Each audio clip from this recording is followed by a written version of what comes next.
আজকে আমি চিলি ফুলকপি বানাবো। দেখুন ফুলকপিগুলোকে আমি এইভাবে কেটে নিয়েছি। চালিয়ে দিয়েছি, কড়া বসিয়ে দিয়েছি। আমি এর মধ্যে একটু জল দিয়ে দেবো, একটু কপিগুলোকে আমি একটু ভাপিয়ে নেবো। এর মধ্যে হলুদ দিয়ে দেবো। ফুলকপিগুলোকে আমি বয়েল করে নিয়েছি। জিরে গুঁড়ো, আদা বাটা আর কাশ্মীরি লঙ্কার গুঁড়ো দিয়ে দেবো। কর্ন নিয়েছি, কর্নফ্লাওয়ার দিয়ে দেবো। একটু নুন নিয়েছি, নুন দিয়ে দেবো। করে করে মেখে নেবো। জল দেবো। আমি মেখে নিয়েছি, এটা আমার গরম হয়ে গেছে। আমি তেল দিয়ে দেবো। তেলটা আমার গরম হয়ে গেছে। এবার আমি ফুলকপিগুলোকে এর মধ্যে আস্তে আস্তে ছেড়ে দেবো।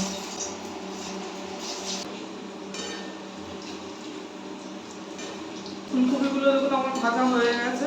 এবার আমি এগুলোকে তুলে নেবো। আমি এর মধ্যে রসুন আর কাঁচা লঙ্কা কুচি নিয়েছি, এটা এর মধ্যে দিয়ে দেবো। টমেটো নিয়েছি, টমেটো দিয়ে দেবো। দেখুন পেঁয়াজ আর ক্যাপসিকাম আমি কেটে রেখেছি, এগুলো দিয়ে দেবো। সামান্য জিরে গুঁড়ো নিয়েছি, জিরে গুঁড়ো দিয়ে দেবো। একটু ভিনিগার নিয়েছি, ভিনিগার দিয়ে দেবো। এর মধ্যে একটু কেচাপ দিয়ে দেবো। সামান্য একটু সোয়া সস দিয়ে দেবো।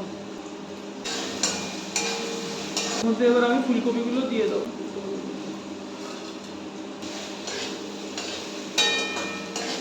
আমি নুন নিয়েছি, নুন দিয়ে দেবো। চিনি নিয়েছি, চিনি দিয়ে দেবো। জল নিয়ে নিয়েছি 1 চামচ কর্নফ্লাওয়ার, এর মধ্যে আমি গুলে নেবো। জলটা আমি এর মধ্যে দিয়ে দেবো। কমাচ করে একটু ঢেকে দিতে হবে। রান্নাটা আমার হয়ে গেছে। চিলি ফুলকপি রান্নাটা আমার বানানো হয়ে গেছে। এইভাবে বাড়িতে বানিয়ে করে খাবেন, ভালো লাগবে।